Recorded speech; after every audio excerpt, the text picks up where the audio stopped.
নমস্কার, আমি বিপুল চন্দ্র মণ্ডল, সহকারী শিক্ষক কাঠপুরি উচ্চ বিদ্যালয় মহাদেবপুর নওগাঁ। আজ আবারও তোমাদের সামনে আমি অনলাইন ক্লাসে হাজির হলাম। আজ তোমাদের সপ্তম শ্রেণীর গণিত বিষয়ে ক্লাস নেব। তো প্রিয় শিক্ষার্থী, তোমরা নিশ্চয়ই ভালো আছো। আজও প্রতিদিনের মতো ক্লাস আপলোড করা হবে, তোমরা ক্লাসটি দেখো, আশা করি উপকৃত হবে। তো ঠিক আছে, আমরা মূল বিষয়ে যাই। তো আমি ক্লাসে আসার আগে আমাদের স্কুলের দপ্তরি টুটুলকে বলেছিলাম যে আজকে আমরা 3 জন আসছি, এই জন্য 3 প্যাকেট বিস্কুট নিয়ে আসতে বলছিলাম। তো টুটুল, আসো, বিস্কুটগুলো তুলি, আমরা নাস্তার জন্য একটা ব্যবস্থা করি। আসো। তো টুটুল, কি কি বিস্কুট? অরেঞ্জ, আচ্ছা। তারপর এটা আচ্ছা ডিলাক্স একটা, আর একটা পিনাট বিস্কুট, তাই না? আচ্ছা, তাহলে সবাই একই বিস্কুট খেতে চাই না, তাই না? আচ্ছা, এই জন্য আমরা 3 ধরনের বিস্কুট নিয়ে আসছি। তো আচ্ছা, ডিলাক্স বিস্কুট যেটা, সেটা খুলে দেখো দেখি কয়টা আছে।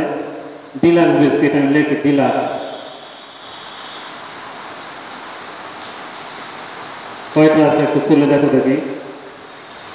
একটু উপরে ধরো, সবাই আমরা যেন দেখতে পাই কয়টা বিস্কুট আছে। দেখি, গুনে গুনে এখানে রাখো।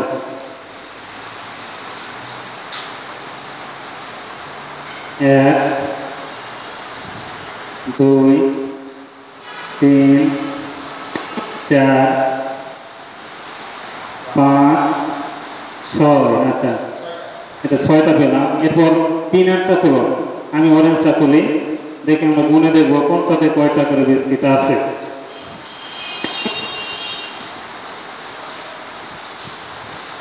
এটাতে কয়টা আছে দেখি। আচ্ছা, আমি অরেঞ্জটা গুনছি, এখানে আছে 2 4 6 8 10 12 14টি। আমি পেলাম, অরেঞ্জ পেয়েছি 14টি। আচ্ছা, 14টি লিখলাম। আমরা অরেঞ্জ পেলাম গুনে 14টি। আর সর্বশেষ কি বিস্কিট ছিল? পিনাট আছে 3 6 3 9টি। আচ্ছা, পিনাট হচ্ছে 9টি। তাহলে দেখো বন্ধুরা, এই যে 3 ধরনের বিস্কিট নিয়ে আসা হলো এবং প্যাকেটগুলো খুলে আমরা বিস্কিটের সংখ্যা পেলাম। তাহলে এই যে বিস্কিটের নাম, এগুলো হচ্ছে তথ্য, মানে কি বিস্কিট আমরা চেয়েছিলাম বা কে কোন বিস্কিট পছন্দ করেছিল, এটাকে বলা হয়, এটা হচ্ছে তথ্য। আর বিস্কিটের প্যাকেট যখন খোলা হলো, খুলে যে বিভিন্ন প্রকারের বিস্কিট, কোনোটা 14টি, কোনোটা 6টি, কোনোটা 9টি পাওয়া গেল, এগুলোকে বলা হয়, এগুলো হচ্ছে উপাত্ত। মানে তথ্য আমরা যখন গুনে গুনে লিখলাম, সেটাই হচ্ছে উপাত্ত। তাহলে এ থেকে আমরা আজকে যে আলোচনায় যাচ্ছি, এটা স্পষ্টত বোঝা যাচ্ছে যে আজকের আলোচনার বিষয় হচ্ছে তথ্য ও উপাত্ত, বা তথ্য এবং উপাত্তকে আমরা অন্যভাবে পরিসংখ্যানও বলতে পারি। হ্যাঁ বন্ধুরা, আজকে আমরা তথ্য উপাত্ত নিয়ে তোমাদের একাদশ অধ্যায় আলোচনা করব। তো দেখো, তথ্য ও উপাত্ত, আজকের আলোচ্য বিষয়। তো তথ্য উপাত্তের আমরা সাধারণ যে বিষয়গুলো, সেগুলো নিয়ে আমরা আলোচনা করব। তাহলে এখান থেকে কি বুঝলাম? ডিলাক্স, অরেঞ্জ, পিনাট, এই যে বিস্কিটের নাম, এগুলোকে আমরা কি বলবো? এগুলোকে বলবো তথ্য। আর যখন বিস্কিটের সংখ্যাটা লিখলাম, সংখ্যা দিয়ে লেখাটাই হচ্ছে উপাত্ত। তাহলে এ থেকে আমরা তথ্য এবং উপাত্তের সংজ্ঞাটা কিন্তু সুন্দর করে বলতে পারি। তোমাদের যদি প্রশ্ন করা হয় যে তথ্যটা কি, তাহলে এই যে বাজার থেকে বিস্কিট নিয়ে আসা হলো, বিস্কিটের নাম, এই নামগুলোই হচ্ছে তথ্য। আর কি বিস্কিট পেলাম, এই সংখ্যা দিয়ে বিস্কিটটা লিখলাম, এটাকে বলে উপাত্ত। এ থেকে আমরা তথ্যের সংজ্ঞা দিতে পারি যে কোনো ব্যক্তি, বস্তু, কোনো জিনিস সম্বন্ধে জানতে চাওয়াকেই বলা হয় তথ্য। আর তথ্যকে যখন আমরা সংখ্যা দিয়ে প্রকাশ করি, তাকেই বলে উপাত্ত। আর এই তথ্য আর উপাত্ত নিয়েই পরিসংখ্যানের আলোচ্য বিষয়। এই জন্য আমরা পরিসংখ্যানকে বলতে পারি যে সংখ্যাভিত্তিক তথ্যকেই কি বলে, পরিসংখ্যান বলে। ঠিক আছে, তাহলে পরিসংখ্যানের আমরা আজকে যাবতীয় যে প্রাথমিক জিনিসগুলো না জানলেই নয় সেটা নিয়ে আলোচনা করব। তাহলে আমরা তিনটা সংজ্ঞা জানলাম, কি কি? তথ্য কাকে বলে, উপাত্ত কাকে বলে এবং পরিসংখ্যান কাকে বলে, সেটা আমরা বাস্তব ভিত্তিক একটা উদাহরণের মাধ্যমে জানার চেষ্টা করলাম। এখন দেখো, এই যে উপাত্তগুলো আমরা বললাম, উপাত্ত মানে কি? সংখ্যা। সংখ্যা দিয়ে প্রকাশ করাটাই হচ্ছে উপাত্ত। এই উপাত্তটাকে আবার বিভিন্নভাবে ভাগ করা যায়। যেমন উপাত্তটা আমরা কোথায় থেকে পেলাম, কার কাছ থেকে সংগ্রহ করলাম, সরাসরি নিয়ে এসে সংগ্রহ করলাম না কারো কাছ থেকে সংগ্রহ করলাম, এর উপর ভিত্তি করে উপাত্তকে কিন্তু দুই ভাগে ভাগ করা যায়। তাহলে প্রথম ভাগ কি হচ্ছে? উপাত্তকে আমরা প্রথমত কোথায় থেকে পেলাম এর উপর ভিত্তি করে দুই ভাগে ভাগ করা যায়। প্রথম ভাগটা হচ্ছে প্রাথমিক উপাত্ত।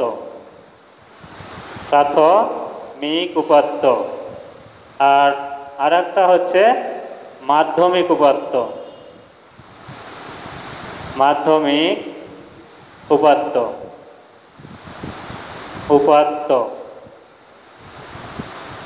তাহলে প্রাথমিক উপাত্ত আর মাধ্যমিক উপাত্ত। তো প্রাথমিক উপাত্তটা কাকে বলবো? সরাসরি সংগৃহীত উপাত্তকেই প্রাথমিক উপাত্ত বলে। যেমন আমি বাজারে গেলাম, গিয়ে এই বিস্কিট, 3 প্রকারের বিস্কিট কিনে আনলাম। কোন প্রকারের বিস্কিটের দাম কত, এটা কিন্তু নির্দিষ্ট, আমি নিজে জানি যে একটা 10 টাকা, একটা 5 টাকা, একটা 15 টাকা এরকম দামের। তাহলে আমি সরাসরি নিয়ে এসেছি, কোনটার দাম কত এটা নির্দিষ্টভাবে আমি জানি। এই উপাত্তকে মানে সরাসরি সংগৃহীত উপাত্তটাই হচ্ছে প্রাথমিক উপাত্ত। কিন্তু মাধ্যমিক উপাত্তটা হচ্ছে যেটা ব্যক্তি সরাসরি সংগ্রহ করে না, কারো কাছ থেকে সংগ্রহ করে। যেমন আজকে আমি সকালে খবর শুনলাম যে আজ রাজশাহী বিভাগের তাপমাত্রা 28 ডিগ্রি সেলসিয়াস, চট্টগ্রামের তাপমাত্রা 38 ডিগ্রি সেলসিয়াস এবং ঢাকার তাপমাত্রা 34 ডিগ্রি সেলসিয়াস এরকম। তো এই উপাত্তটা আসলে যেটা খবরে শুনলাম এটা সর্বোচ্চ সঠিক হতে পারে, আবার নাও পারে। তাহলে এই উপাত্তকে কি বলবো? এটাকে বলবো, এই উপাত্তকে বলবো মাধ্যমিক উপাত্ত। তার মানে যে উপাত্ত আমরা সরাসরি সংগ্রহ করি না, কারো মাধ্যম থেকে সংগ্রহ করি, তাকে বলে মাধ্যমিক উপাত্ত। তাহলে প্রাথমিক এবং মাধ্যমিক নিশ্চয়ই বুঝতে পেরেছ। সরাসরি সংগ্রহ করলে তাকে প্রাথমিক বলবো, আর যেটা সরাসরি সংগ্রহ করা যায় না, কারো কাছ থেকে সংগ্রহ করতে হয়, তাকে বলে মাধ্যমিক উপাত্ত। আবার দেখো, এই উপাত্ত সাজানোর উপর ভিত্তি করে এটাকে আবারও দুই ভাগে ভাগ করা যায়। সেটা কি? প্রথম ভাগটা হচ্ছে বিন্যস্ত উপাত্ত, আর 2 নম্বর ভাগটা হচ্ছে অবিন্যস্ত উপাত্ত। উপাত্ত দুটাতে রেখে দেই উপাত্ত। তাহলে বিন্যস্ত উপাত্ত আর অবিন্যস্ত উপাত্ত, এটা আবার কি? বিন্যস্ত উপাত্তটা হচ্ছে যে আমি কিছু সংখ্যা ধারাবাহিকভাবে লিখলাম এবং সেটা যার পরে যেটা হওয়ার দরকার সেটাই লিখলাম। ধারাবাহিকভাবে লেখাটাই হচ্ছে বিন্যস্ত উপাত্ত। যেমন ধরো 2, 5, 7, 11, 15, 19, এই যে 6টা সংখ্যা আমি লিখলাম। এই সংখ্যাগুলো আসলে 2 এর পরেই 5 সম্ভব, তারপরে 7, তারপরে 11, তারপরে 15, তারপরে 19। কখনই আমরা 2 এর পরে 7 লিখতে পারি না, যেহেতু এখানে 6টা সংখ্যা আছে এবং এই 6টা সংখ্যা কার পরে কি হবে ধারাবাহিকভাবেই সাজানো হয়েছে। এই জন্য এই উপাত্তকে বলা হয় বিন্যস্ত উপাত্ত।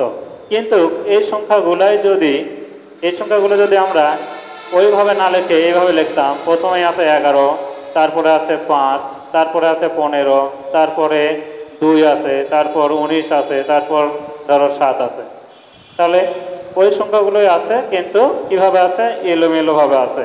এইটাকে বলা হয় অবিন্যস্ত উপাত্ত।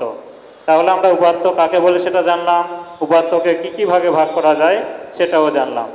তাহলে প্রাথমিক, মাধ্যমিক, বিন্যস্ত এবং অবিন্যস্ত উপাত্ত। এখন এই বিন্যস্ত উপাত্ত এবং অবিন্যস্ত উপাত্তকে সাজানোর অনেকগুলো পদ্ধতি আছে। কিছু কিছু পদ্ধতি আছে যেটা আমরা সরাসরি যে দেওয়া থাকবে সেখান থেকে সাজিয়ে করতে পারি। আবার কিছু কিছু পদ্ধতি আছে যেটা আমরা ছক তৈরি করে একটা নিয়ম অনুযায়ী করতে পারি। তাহলে এই উপাত্তের সাজানোটা কিভাবে সাজানো যায় সেটা একটু তোমাদের আমি দেখাতে চাচ্ছি। দেখো, ধরো তোমাদের সপ্তম শ্রেণীর একটা গণিতের তোমাদের ক্লাসের একটা পরীক্ষা নেওয়া হয়েছে, ধরো 50 নম্বরের মধ্যে। সেদিন তোমরা 20 জন উপস্থিত ছিলে বা 15 জন উপস্থিত ছিলে। এখন 15 জন এই 50 নম্বরের মধ্যে কে কত নাম্বার পেল সেটা নিয়ে আমরা একটা তালিকা তৈরি করতে পারি। ধরো 15 জনের মধ্যে কেউ পেয়েছে 29 নাম্বার, আর একজন পেয়েছে 30 নাম্বার, কেউ পাইছে 22 নাম্বার, কেউ 50-এ 50ই পেতে পারে, 50 পেয়েছে, আবার 37, 38, 28 পেয়েছে কেউ, 28। তারপরে ধরো 15, তারপর 45, তারপর 44, তারপর ধরো 22, তারপর 32, 30, তারপর 20, 12, তারপর 14, তারপর আবার 22 পেয়েছে, 20 পেয়েছে। আচ্ছা, কয়টা হলো দেখি গুনে? 1, 2, 3, 4, 5, 6, 7, 8, 9, 10, 11, 12, 13, 14, 15। আচ্ছা, বেশি হয়ে গেছে, দুটো বাদ দিলাম, 15 জনের নাম্বার লিখলাম। তাহলে এই নাম্বারগুলো পেয়েছে। এখন এই নাম্বারগুলোকে আমরা বিভিন্নভাবে কিন্তু সাজাতে পারি। একটা আছে তালিকা পদ্ধতি, আর একটা সরাসরি সাজানো যায়। এখন এই সংখ্যাগুলোকে সাজানোর সরাসরি পদ্ধতি হচ্ছে আমরা খুঁজে বের করব যে কে সবচেয়ে ছোট, এখানে কোন সংখ্যাটি সবচেয়ে ছোট সেটা সবার আগে লিখবো, তার চেয়ে বড়টা লিখবো, তার চেয়ে বড়টা লিখবো।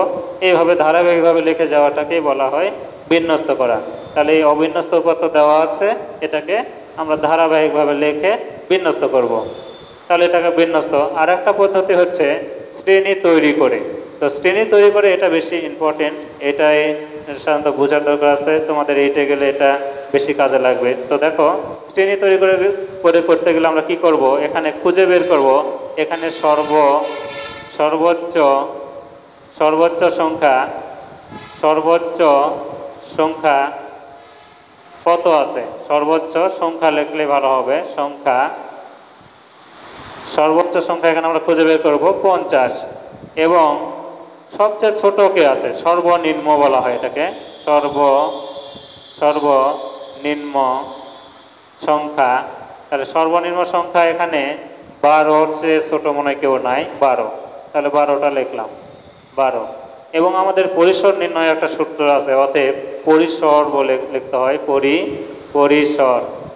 পরিসর সমান সর্বোচ্চ সংখ্যা বিয়োগ সর্বনিম্ন সংখ্যা যোগ 1। এটা হচ্ছে পরিসরের সূত্র।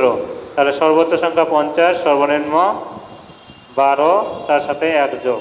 এটা ক্যালকুলেশন করে যা হবে, 50 থেকে 12 বাদ দেব, দিলে কত হবে? তাহলে 10, 8-এ হাতের 1, 2 আছে কত হলো? 5, 3-এ, আর তার সাথে 1 যোগ, এখানে হচ্ছে তাহলে 39। এখন আমরা দেখব যে শ্রেণীব্যাপ্তি কত ধরবো। আমরা 5 ধরতে পারি, 10 ধরতে পারি, অথবা বইয়ে যদি বলে দেওয়া থাকে সেটাই ধরতে হবে। তো এটাই আমি 10 ধরে দেখাচ্ছি। এখন বলবো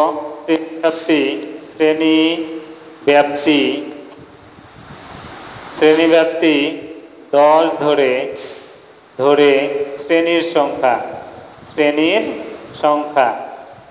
তাহলে শ্রেণীব্যাপ্তি 10 ধরে শ্রেণীর সংখ্যাটা হবে 39কে আমরা ভাগ করব 10 দিয়ে। তো 10 দিয়ে ভাগ করলে হবে 3.9। তো এটা পূর্ণ সংখ্যায় নিতে হয়, এই জন্য শ্রেণী হবে 4টি।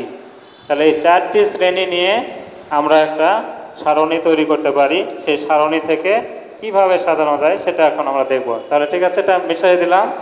এখন দেখো, আমরা 4টি শ্রেণী তৈরি করব, করে সংখ্যাগুলোকে সাজানোর পদ্ধতিটা দেখব। তো এখানে 4টি শ্রেণী তৈরি করতে হলে একটি বেশি নিতে হবে লেখার জন্য, 1 2 3 4 এটা লেখার জন্য রাখতে হবে। তাহলে এখানে লিখব শ্রেণী ব্যাপ্তি, তারপর টালি চিহ্ন, তারপর গণসংখ্যা। শ্রেণী শ্রেণী ব্যাপ্তি, শ্রেণী ব্যাপ্তি, এখানে টালি, তারপর গণসংখ্যা। তাহলে শ্রেণী ব্যাপ্তি যেহেতু 10 নিতে চাইছি, আমাদের শুরুর বিন্দু ছিল 12, আমরা 11 থেকে শুরু করতে পারি। 11 থেকে 20, 21 থেকে 30, 31 থেকে 40, তারপর 41 থেকে 50। এই এখন টালি চিহ্নটা কিভাবে হবে, আমরা একটা করে সংখ্যা এখানে কোথায় আছে, যেমন প্রথম সংখ্যাটা এটা 29, তাহলে কার মধ্যে আছে 21 থেকে কার মধ্যে আছে 30-এর মধ্যে, এখানে একটা দিয়ে দিলাম। এরপর 30, এটা কার মধ্যে আছে, এটার মধ্যে আছে, আর একটা দিয়ে দিলাম। এরপর 22 কোথায় আছে, নিশ্চয় 21 থেকে 30 এটার মধ্যেই আছে, দিয়ে দিলাম। এরপর 50 কোথায় আছে, 41 থেকে 50, এখানে দিয়ে দিলাম একটা টালি। টালি কিভাবে দিতে হবে বুঝতে পারছো? আচ্ছা, এরপর তাহলে 50 লিখে ফেলছি। এরপর 37, এটা 31 থেকে 40 এটার মধ্যে আছে, এখানে দিয়ে দিলাম 37। এরপর দেখো 28টা তাহলে কোথায় হবে, নিশ্চয় 21 থেকে 30 এটার মধ্যে হয়ে যাবে। এরপর 15, তাহলে 11 থেকে 20 এটার মধ্যে আছে, 15 দিলাম। এরপর 45, 41 থেকে 50 এটার মধ্যে আছে, এটা দিয়ে দিলাম। এরপর 44ও এখানে আছে। তারপর 22 হবে 21 থেকে 30 এটার মধ্যে। তো 4টা হয়ে গেলে 5 নাম্বারটা আমরা এইভাবে কেটে দিই। আচ্ছা, এরপর 32 আছে 31 থেকে 40 এটার মধ্যে। তারপর 30 আবার এখানে হবে। এরপর 20 হবে এটার মধ্যে। এরপর 12 এখানে। এরপর 14 এখানে। এই পেয়ে গেলাম টালি। এখন একটা গুনবো যে কয়টা আছে, এখানে আছে 4টা, এখানে 5 থেকে 6টা, এখানে আছে 2টা, এখানে আছে 3টা। এখন আমাদের দেখার বিষয় যে মোট যতজন ছাত্র নিয়েছিলাম যোগফলটা তত হয়েছে কিনা, যদি হয় তাহলে সঠিক। তাহলে 4 6 4 10, আর এখানে 3 আর 2 5 15, তাহলে আমরা মোট 15টি পেয়ে গেছি। তাহলে এইভাবে অতি সহজে আমরা টালি চিহ্ন দিয়ে একটা অবিন্যস্ত উপাত্তকে বিন্যস্ত করে শ্রেণীভুক্ত করতে পারি। এটা খুব ইম্পর্টেন্ট। তাহলে তোমরা এগুলো চর্চা করবে, দেখতে থাকো এগুলো। আর কোনো সমস্যা হলে অবশ্যই আমাদের সঙ্গে যোগাযোগ করবে। তো ঠিক আছে, আজকে এই পর্যন্তই। ভালো থাকো, সুস্থ থাকো। আজ এই পর্যন্তই, বিদায়।